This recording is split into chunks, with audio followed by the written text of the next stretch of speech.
Hello, and welcome to Songs for the Struggling Artist, the blogcast. This is episode 212. My name is Emily Rainbow Davis. Thank you for listening to the blogcast.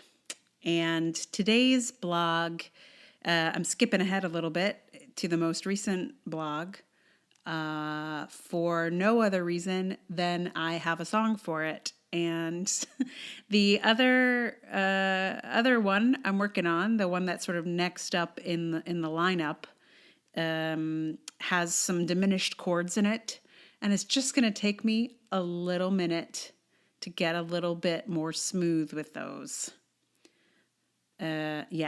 I'm not making my transitions to those diminished chords in a way that is passable just yet.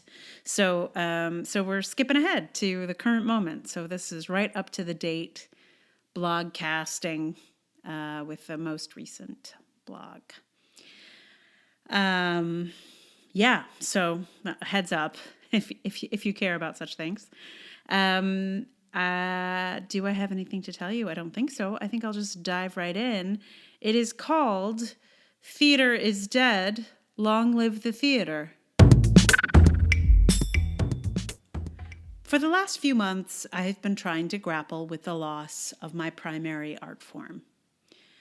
When theaters shut down back in March, it was painful, but we all hoped it was temporary, just a little disruption in our theater lives.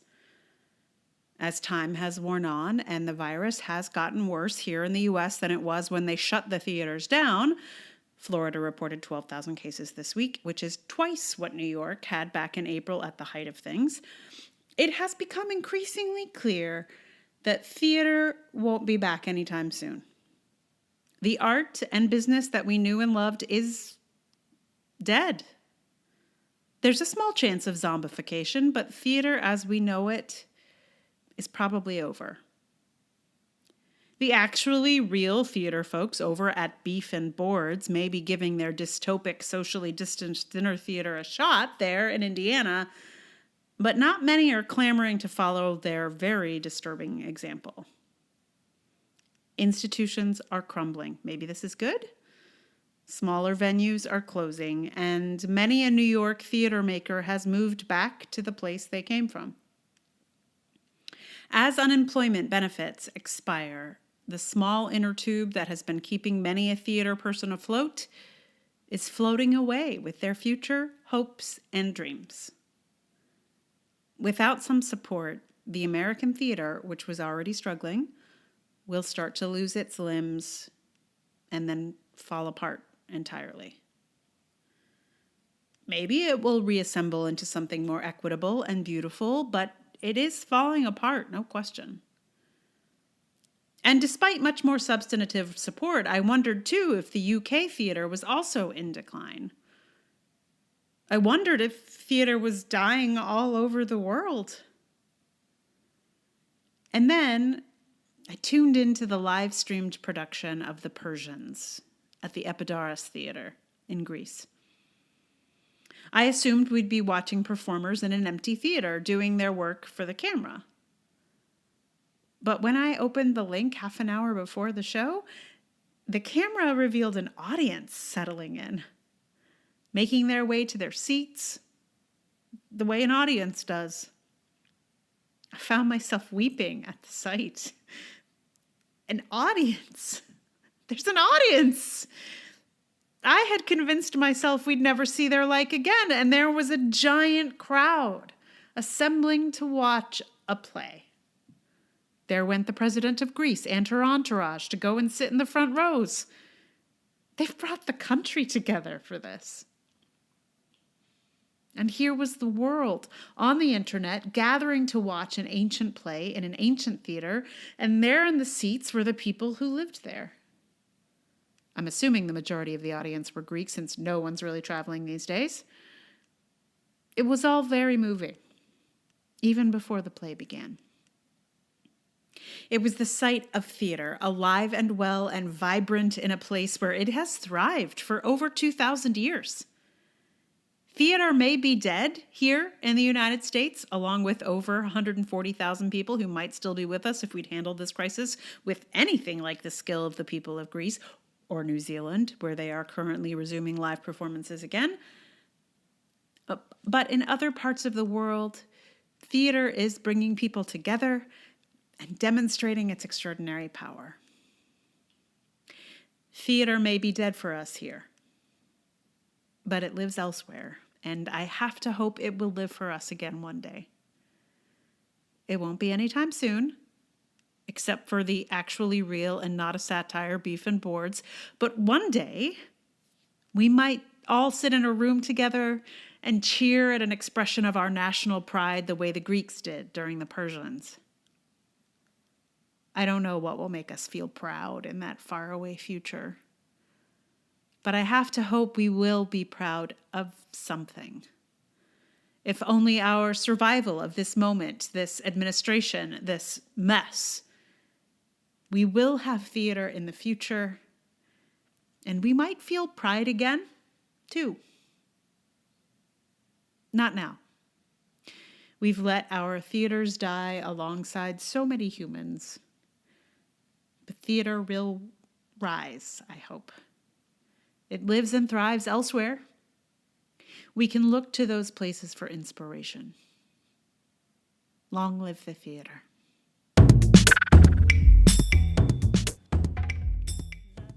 Did you guys see that production of the Persians? I swear I was only going to just like check in and watch like 5 minutes of it. I was like, well, I'll just, see what it looks like. And then I couldn't stop. Especially once I saw there was an audience. Oh my God. I don't know if they like left it online. I don't think so. I think it was really an attempt to like be live. Which was, I haven't seen a lot of that. I've mostly been watching like taped theater.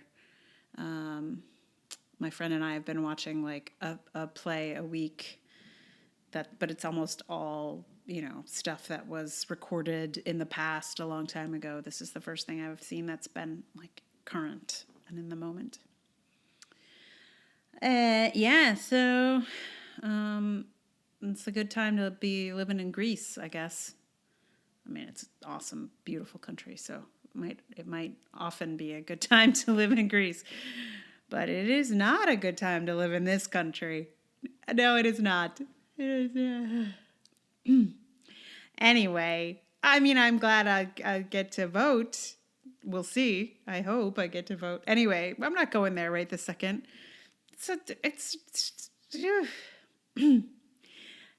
Happy August, everybody.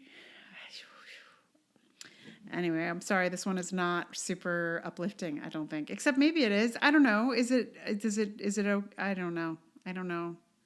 Maybe it gives us hope that there's stuff still happening elsewhere. It's like a super complicated combination of things of like, oh, thank God, there is still theater. It is going. It can survive, dozens of plagues before this one. It will still exist in the future. It's possible we don't get to have it. Is how I feel. And I'm mourning for it, I think. I think that's what's happening here. Anyway, thanks to my mom for sending me the link to this production. We went to see a show in that very theater a few years ago. And I think it added to the sort of magic of seeing a place I have stood in and smelled and experienced and felt, that it's like twice as visceral when you feel like you know what a place tastes like. I don't know. So yeah, if you get a chance, if we travel again, any of us, go see a show at Epidaurus. Yeah. So, The song is a classic American theater song. There are not a lot of like songs about theater per se, but there are songs about show business, which this song is. It's There's no business like show business. It's funny because I don't feel like I work in show business. Because I'm making all these distinctions between art and entertainment and blah, blah, blah, blah. But I feel like I worked in show business a long time ago. Like there's a way where I relate to the show business of decades before I was born more than I relate to show business now. Yeah, it feels like more art than. And there have been periods where I feel like I was working in show business, for sure. I just think if you're not making any money at all, it does tend to feel like not so much show business. So I'm going to play that for you in just a moment. And meanwhile, if you like the podcast, please tell someone about it. Share it on your social medias. You can also support the podcast with your dollar bills at patreon.com/Emily R. Davis. There's also Ko-fi and PayPal. Those links are in the show notes. And thank you all for support. I really appreciate it. Check on your theater friends. If you have theater friends, check on them, because I feel like every theater person I know is really like, "Whoa, what is happening?" It's not an easy time for us theater folk. And the one line that repeats in this song that I feel like is particularly pertinent is that show people smile when they are low. And that is true. I think most people do that, But theater people do it in a particularly intense way. And they may not be showing their wounds, but I think they're hurting. So if you know a theater person, just see how they're doing. It's probably not well, but, send them a fruit basket or something. I don't know. Or, advocate to get them that unemployment back online. That would be good for most theater people, or at least the ones that were working. Anyway, without further ado, I give to you There's No Business Like Show Business, written by Irving Berlin from the musical Annie Get Your Gun, of which I am quite fond. Here it is. There's no business like show business.